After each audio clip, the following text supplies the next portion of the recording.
माघ का महीना था। शीत भरी काली रात इतनी भयानक लग रही थी कि पहले पहर में ही ऐसा लग रहा था कि आधी हो गई है। सर्वत्र सन्नाटा छाया हुआ था। साए साए करती ठंडी हवा बह रही थी। झींगरों के चाचा के स्वर वातावरण में आतंक भर रहे थे। मदनपुर गांव के छोर पर पूरब की ओर जो नहर बहती थी, उसके बाएं किनारे पर आम का एक घना बाग था। वहां एक पेड़ के नीचे कुछ लोग लकड़ियां जलाकर आग ताप रहे थे। उनमें आपस में धीरे धीरे बातें हो रही थी। सहसा सब लोग चौंक उठे और एक दूसरे का मुंह देखने लगे। उन लोगों ने अलाव तपने के लिए जलाई हुई आग की रोशनी में देखा कि एक स्त्री भागी हुई उधर ही चली आ रही है। वह पैरों में पायल पहनी थी जिसके घुंघरू बज रहे थे। वे सब सकते की हालत में आ गए कि आखिर वो स्त्री कौन है जो रात के इस सन्नाटे में ऐसे सुनसान स्थान में आ रही है। वो नारी मूर्ति पास में आ गई। उसने जब वहां पर बैठे लोगों को देखा तो उसके मुंह से एक चीख निकल गई। चीख जोर की थी। वो गिरते गिरते बची। तभी एक आदमी के मुंह से निकला, ठहरो। वो नारी सहम गई। कुछ क्षण के लिए उसकी आंखें बंद हो गई थी। उसने पलकें खोली और आग के पास बैठे लोगों को आंखें फाड़ फाड़ कर देखने लगी। लड़की के हाथों और पैरों में मेहंदी रची थी। पैरों में चांदी के घुंघरू वाले पायल थे। हाथों में काली कांच की चूड़ियां, लाल लाख का जोड़ा, सोने के कंगन और सोने की ही पहुंची थी। माथे पर बिंदिया थी, उस पर झूमर, गले में सोने का हार पहने हुई थी। हरा रेशमी गोटे का लहंगा उसके तन पर था। उस पर उसने लाल चूनर ओढ़ रखी थी। उस लड़की ने उन व्यक्तियों की ओर निहारा, फिर शीघ्रतापूर्वक बिना कुछ जवाब दिए आगे की ओर बढ़ने लगी। तुम आगे नहीं जा सकती। युवती ने देखा कि एक आदमी ने आगे आकर उसकी राह रोक ली है। मुझे जाने दो, युवती ने साहस बटोरकर कहा। कहाँ? जहाँ मेरा मन होगा। वो आदमी चक्कर में पड़ गया। उसकी समझ में नहीं आ रहा था कि आखिर ये लड़की कौन और कहाँ जा रही है। अब उस आदमी के पास दो व्यक्ति और आ गए। वे लड़की को घेर कर खड़े हो गए। एक के हाथ में टार्च थी। उसने उसकी रोशनी लड़की पर डाली। सोने चांदी की चमक से उसकी आंखें चौधी आ गई। अब उन लोगों ने देखा कि लड़की दिखने में बहुत सुंदर है। उनकी गोरी संगमरमर की देह ये सिद्ध कर रही थी कि उसका रंग गोरा ही नहीं बल्कि ऐसा है मानो वो दूध से नहाकर आई हो। सुडौल हाथ पैर, सुगठित बदन, नख सिख में इतना आकर्षक था कि आंखें बरबस ही उस ओर उठ जाती। पतली लंबी नाक, बड़ी बड़ी रसीली आंखें, उनमें लगा काजल छवि में चार चांद लगा रहा था। होठ पतले गुलाबी, गर्दन सुराहीदार, सब कुछ मिलाकर देखने में वो स्वर्ग की अप्सरा से कम ना थी। लड़की उन तीनों के बीच घिर गई थी। उसने एक ओर से अपना रास्ता बनाया, लेकिन जैसे ही वो आगे बढ़ी एक आदमी ने उसका हाथ पकड़ लिया। वो गंदी हंसी हंसकर कह रहा था, चली कहाँ? पहले ये गहने उतार दो। तुम्हें मालूम होना चाहिए हम लोग डाकू हैं। हम अभी उस आदमी की बात पूरी भी नहीं हुई थी कि तब एक दूसरा बोल उठा, आज अब और कहीं जाने की जरूरत नहीं रही। भगवान ने अच्छा शिकार भेज दिया। लाओ गहने उतारो, देर न करो। लड़की सहम गई। जब उसे और कोई उपाय नहीं सूझा तो उसने आंखों पर दोनों हाथ रख लिए और सुबक सुबक कर रोने लगी। तभी तीसरे आदमी ने व्यंग्य किया। वो कह रहा था, औरतों की मक्कारी उनके आंसुओं में छिपी रहती है। ये मैं खूब जानता हूँ। रोने से तुम बच्चे नहीं जाओगी। अगर भलमन साहब से गहने नहीं उतारे तो फिर हमें जबरदस्ती करनी पड़ेगी। लड़की निरुत्तर थी। उसकी आंखों से आंसू धारा बहने लगे। आगे के पास दो आदमी और बैठे थे। अब तक वे भी उठकर वहां आ गए और परिस्थिति को समझने का प्रयत्न करने लगे कि वो लड़की कौन है। लड़की ने जब अपनी और शेष आदमियों को भी आते देखा तो उसने वहां से जान बचाकर भागना चाहा, लेकिन भाग नहीं पाई।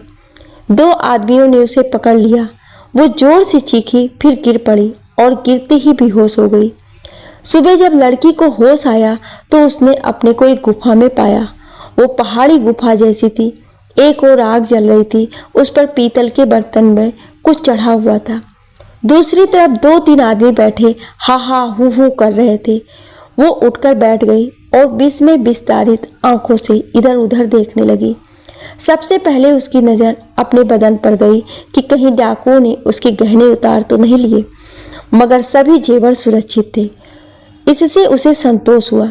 वो सोचने लगी कि शायद जब मैं बेहोश हो गई तो डाकू लोग मुझे यहाँ अपने अड्डे पर ले आए, लेकिन ताज्जुब है कि इन लोगों ने मेरे गहने नहीं उतारे। ये बात कुछ समझ नहीं आई। वो उठकर खड़ी हो गई और वहाँ से बाहर जाने का रास्ता ढूंढने लगी। तभी एक अधेड़ के आदमी मुस्कुराकर वो उसके पास आ गया। उसने स्नेहपूर्वक सिर पर हाथ रख दिया और सहानुभूति भरे स्वर में धीरे धीरे कहने लगा, बेटी डरो मत, तुम कौन हो? घबराने की जरूरत नहीं। हम लोग डाकू जरूर हैं, लेकिन पराई बहू बेटी को अपनी इज्जत समझते हैं। कहाँ जा रही थी तुम इतनी रात में? मुझे बतलाओ। हम अमीरों को सताते हैं, उन्हें लूटते हैं, मगर गरीबों की मदद करते हैं, दुखियों का सहारा देते हैं हम। लेकिन लड़की चुप रही। वो उस व्यक्ति की ओर आश्चर्यचकित नजरों से देखने लगी। डाकू सरदार ने उसे साहस बंधाया। वो फिर कहने लगा, तुमने बतलाया नहीं। डरो मत, तुम डाकुओं के अड्डे में जरूर हो, मगर तुम्हारा कुछ भी नुकसान नहीं होगा। हमारा सिद्धांत है कि हम स्त्रियों और बच्चों पर हाथ नहीं उठाते, उनकी रक्षा करते हैं। पहले ये गलतफहमी हुई कि तुम कोई आवारा स्त्री हो, इसलिए तुम्हें रोका गया। और तो आप मुझे छोड़ देंगे, मुझे यहाँ से जाने देंगे? लेकिन ऐसे नहीं। तो फिर? लड़की भौचक्की सी हो डाकू सरदार का मुंह देखने लगी। मैं जानना चाहता हूँ कि तुम कौन हो, कहाँ से आई और कहाँ जा रही हो? जरूर तुम किसी भले घर की लड़की हो, मुझे बतलाओ। मैं तुम्हारा धर्म पिता हूँ। किंतु लड़की का मुंह नहीं खुला। वह कर्तव्य विमूढ़ सी जहाँ की तहाँ खड़ी रही। तभी आग के पास बैठे एक आदमी ने उधर देखकर कहा, चाय तैयार हो गई है सरदार। अच्छा, यही ले आओ, और देखो इनके लिए भी ले आओ। ये मुसीबत की मारी मालूम होती है, बहुत ज़्यादा डर गई है। इसके बाद सरदार लड़की की ओर मुंह किया हुआ। उसके मुंह से निकला, बैठ जाओ बेटी, अपने मन से भय और शंका को निकाल दो। ये समझ लो कि तुम सुरक्षित स्थान पर हो, यहाँ तुम्हारा कुछ भी नुकसान नहीं हो सकता। तब तक 2 गिलासों में चाय आ गई। सरदार बैठ गया। उसने लड़की से बहुत कहा, लेकिन वो खड़ी ही रही, बैठी नहीं। तो उसने हाथ पकड़कर जमीन पर बैठा दिया। फिर चाय का गिलास उसकी ओर बढ़ाता हुआ प्यार भरे में बोला, चाय पियो, संकोच ना करो। मैं जानता हूँ कि तुम किसी मुसीबत में हो। मुझे बताओ, मैं तुम्हारी पूरी पूरी मदद करूँगा। लड़की बैठ गई थी। उसकी आंखों से टप टप आंसू गिरने लगे। किसी तरह उसने गिलास होठों पर लगाया। फिर चाय के 3 घूंट सिपक डाकू सरदार से कहने लगी, मैं यहाँ रहना नहीं चाहती, मुझे यहाँ से जाने दीजिए। लेकिन कहाँ जाओगी बेटी? जहाँ भाग्य ले जाए। मैं खुद नहीं जानती कि मेरी मंजिल कहाँ है। मैं तुम्हें नादानी नहीं करने दूंगा। यहाँ चारों तरफ जंगल ही जंगल है, तुम्हें रास्ता नहीं मिल सकता है, अकेली जाकर भटकोगी। इसके अलावा तुम एक बात और है। लड़की? क्या सरदार, तुम लड़की हो। इस सुनसान और बीहड़ इलाके में तुम्हारा अकेले जाना ठीक नहीं। रास्ते में कोई मिला वो तुम्हें परेशान करेगा। लड़की, आप इसकी चिंता ना कीजिए, मुझे जाने दीजिए। चोर और डाकू तो रात में मिलते हैं, दीपावली में नहीं। सरदार, तुम नहीं समझती बेटी, ये दुनिया रूप की दुश्मन है। तुम्हारा रूप ही तुम्हें सांप बनकर डस लेगा। इसके अलावा तुम कीमती जेवर पहने हो, तुम्हें जहाँ जाना है हम वहाँ पहुँचा देंगे। पहले ये बताओ कि तुम कौन हो? लड़की, अगर मैं आपको अपने बारे में कुछ भी ना बताऊँ तो? दोनों की चाय समाप्त हो चुकी थी। सरदार को हंसी आ गई। जोर से खिलखिलाकर हंस पड़ा और हंसते हंसते बोला, नादान लड़की, तूने अभी घर की 4 दीवारी ही देखी है, बाहर की दुनिया नहीं। ये दुनिया बड़ी बेरहम है, यहाँ लोग बहुत ही जालिम हैं। मैं तुम्हें अकेले कभी नहीं जाने दूंगा। तुम्हें बेटी कह चुका हूँ, मुझे अपना पिता समझो, मुझसे कुछ भी ना छिपाओ। जब आप इतने दयालु पुरुष हैं तो फिर डाका क्यों डालते हैं? अच्छे काम क्यों नहीं करते? तुम्हारा सवाल मुनासिब है और हर आदमी जो असलियत को नहीं जानता वो यही कहेगा। अगर तुम कुछ दिन यहाँ रही तो तुम्हें अपने आप ही मालूम हो जाएगा कि मैं डाका क्यों डालता हूँ, मैं बुरा आदमी हूँ या भला। अब लड़की ने अपने आंसू पोंछ डाले।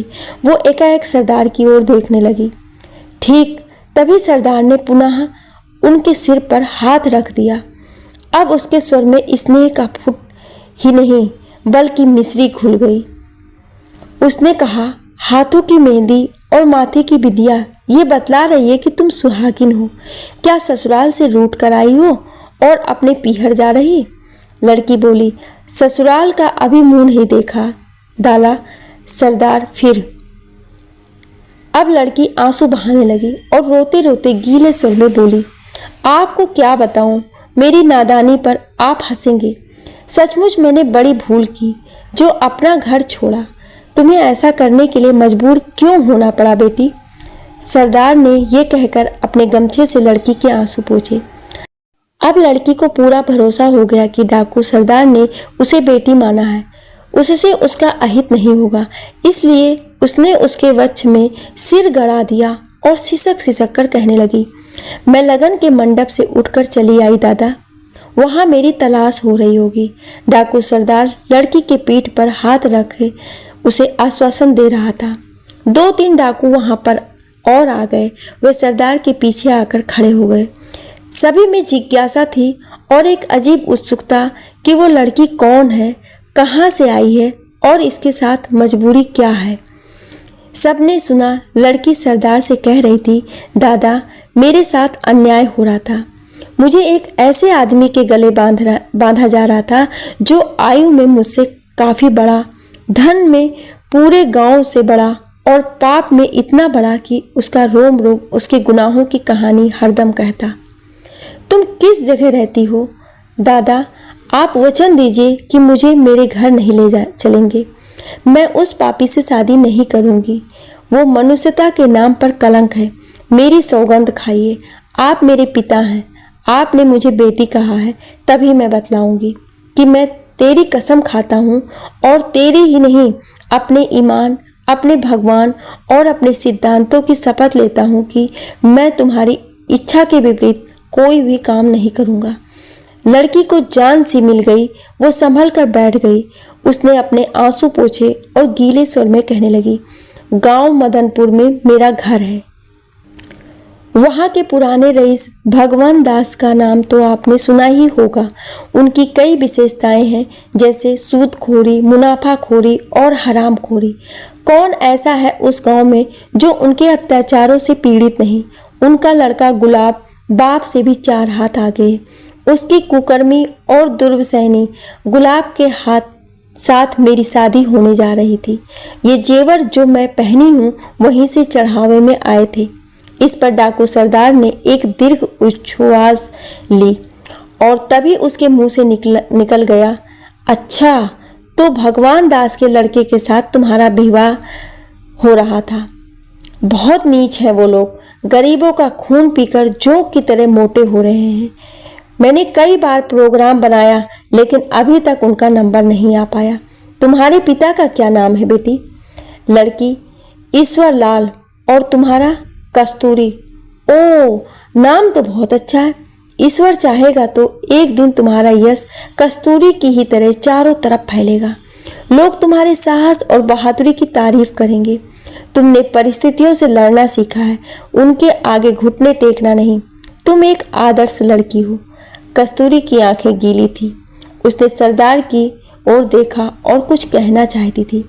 तब एक सरदार फिर बोल उठा, ईश्वर लाल ने गुलाब के साथ रिश्ता क्यों मंजूर कर लिया, जब अच्छी तरह से जानते होंगे कि उसका चाल चलन ठीक नहीं।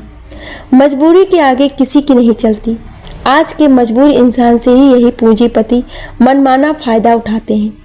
पिताजी ने कई साल पहले भगवान दादा से कुछ कर्ज लिया था, वो अब तक अदा नहीं हो पाया। उसका दावा हुआ और डिग्री भी हो गई। गुलाब की घरवाली पिछले साल गुजर गई। उसके 5 बच्चे हैं। ना जाने उनकी दृष्टि मुझ पर कैसे पड़ गई। उसने अपने बाप के कानों तक ये बात पहुंचा दी कि वो मुझसे ब्याह करना चाहता है। बस फिर क्या था, भगवान दास ने पिताजी को बुलवाया और उनसे जोर देकर ये कहा कि वो मेरा ब्याह गुलाब के साथ कर दे, नहीं तो डिग्री का रुपया वसूल करने के लिए कुर्की करवा लेंगे। उसमें अगर रकम पूरी नहीं हुई तो मकान नीलाम करवा लेंगे। पिताजी पहले राजी नहीं हुए, वो रोने गिड़गिड़ाने लगे, लेकिन फिर कस्तूरी आगे नहीं बोल पाई। उसकी हिलकी भर आई थी, वो रोने लगी। सरदार ने कस्तूरी के आंसू पोंछे और उसे दिलासा देते हुए अपनत्व भरे स्वर में कहने लगा, दुख ना करो बेटी, रो मत। हाँ, फिर क्या हुआ? फिर पिताजी घर आए, माँ से सलाह की, फिर वह हिम्मत कर इनकार करने गए, मगर वहाँ मजबूर कर दिए गए। उन्हें लालच दिया गया कि शादी के बाद डिग्री के कागज उन्हें दे दिए जाएंगे, इस तरह वो कर्ज मुक्त हो जाएंगे। साथ ही दहेज में उन्हें एक पाई भी खर्च नहीं करनी पड़ेगी। विवाह का जितना भी खर्च होगा सब भगवान दास उठाएंगे। तुम्हारे पिता ने तुमसे कुछ नहीं पूछा? क्यों नहीं? तुमने क्या जवाब दिया? माँ ने रो रो कर मुझसे अपनी मजबूरी बतलाई, तब मैंने भी सिर हिलाकर हाँ कह दिया। यही एक उपाय था दादा, उस समय कोई और सूरत नहीं था। तुम्हारे मंडप से चले जाने पर अब तुम्हारे पिता पर क्या बीत रही होगी, इसका तुम्हें अंदाजा है? मैं जानती हूँ कि भगवान दास उन्हें परेशान करेंगे, लेकिन मेरे सामने भी अपनी मजबूरी थी, इसलिए विवश हो गई। मैंने बहुत हिम्मत की कि मंडप में जाऊं, लेकिन मन ने स्वीकार नहीं किया। प्रीति के आंसुओं ने कहा कि तुम्हारी मंजिल कहीं और है, तुम भटक रही हो। क्या मतलब? मैं समझा नहीं। अब कस्तूरी का सिर शर्म से नीचे हो गया। वो दाहिने पैर के अंगूठे से जमीन कुरेदती हुई शर्मीले स्वर में बोली, माफ कीजिए, बड़ों के आगे छोटों का ये कहना शोभा नहीं देता। मुझे किसी से प्यार था, वो मेरे जीवन का सुकून बन चुका था। मेरी आंखों में दो तरह के आंसू हैं, एक मजबूरी के और दूसरे प्यार के। वो कौन है बेटी? मेरा जीवन देवता, मेरे सपनों का सौदागर, मेरे मन का मीत। उसे लोग किशोर कहते हैं। वो हमारे गांव का ही है, लेकिन पता परिस्थितियों ने गांव छुड़ा दिया। आजकल वो शहर में है, लेकिन पता नहीं कहाँ। फिर तुम जा कहाँ रही थी? शहर, किशोर के पास। लेकिन तुम्हें उसका पता तो मालूम नहीं। मैं ढूंढ लूंगी, वे जरूर मिलेंगे, मेरा दिल कहता है। कौन सा शहर बतलाया तुमने?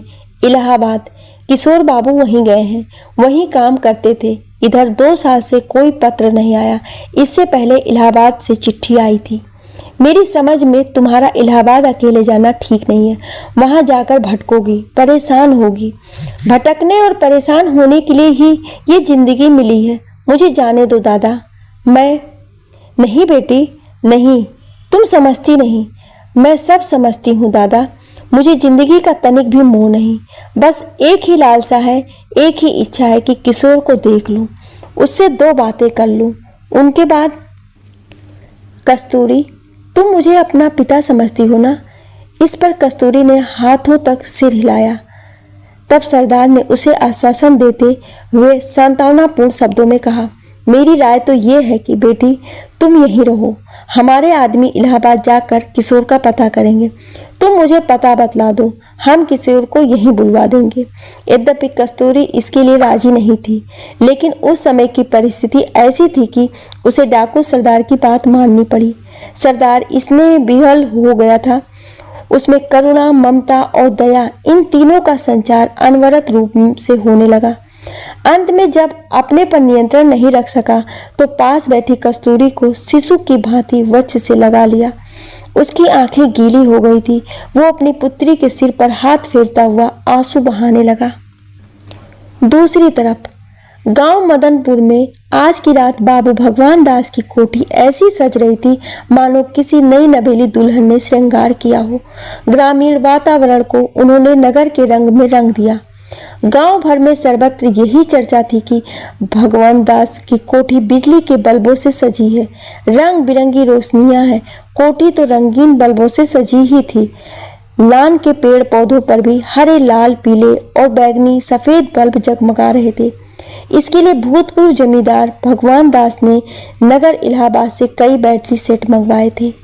कोठी के बाहर बड़ा सा पंडाल सजा था।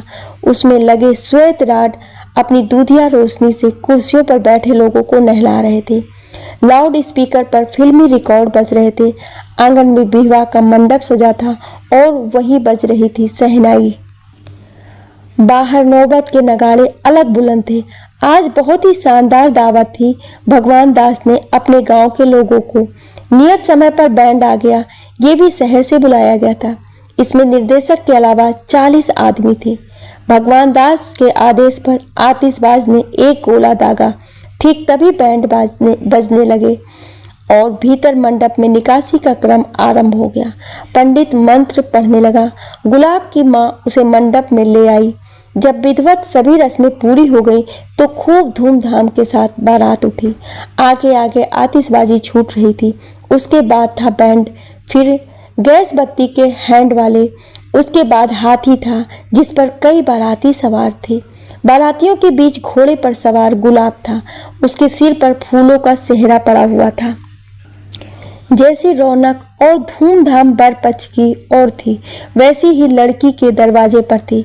ईश्वर लाल का घर भी बिजली के रंगीन बल्बों से सज रहा था। वहां भी बज रहा था लाउड स्पीकर। तनिक हटकर बड़ा सा पंडाल बना था जिसमें भोज की व्यवस्था थी। मेजें और कुर्सियां लग रही थी। उन पर डिशें सफेद जालीदार वस्त्र के नीचे ढकी रखी थी।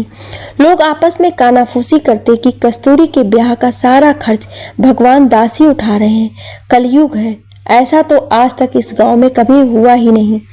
जिसके पास पैसा नहीं होता वो कुछ लेकर कन्यादान ले लेता है, लड़की के हाथ पीले कर देता है। सुना है इस ब्याह के होने से ईश्वर लाल का सारा कर्जा उतर जाएगा। तभी दूसरी आवाज सुनाई दी, भगवान दास ईश्वर लाल पर कोई एहसान नहीं कर रहे हैं। गुलाब की उम्र 35 साल से ऊपर हो गई है। वो 5 बच्चों का बाप है। उसे अपनी लड़की कौन देता? बेचारे गरीब को फुसलाकर फांस लिया। ठीक ऐसी ही फुसफुस हो रही थी भीतर स्त्रियों में। बारात आते ही आगवानी हुई।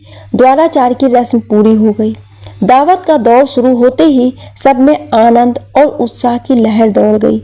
इधर दावत चल रही थी और उधर छूट रही थी आतिशबाजी। बच्चे खुशी से उछलते वे तालियां पीटते। बैंड पर मस्त धुन बज रही थी। पी के घर आज प्यारी दुल्हनिया चली। भगवान दास खुशी से फूले नहीं समाते। वे बार बार ईश्वर लाल को अपने पास बुलाते। दोनों बातें करते तो उनके चेहरे पर हंसी सहज ही दौड़ जाती।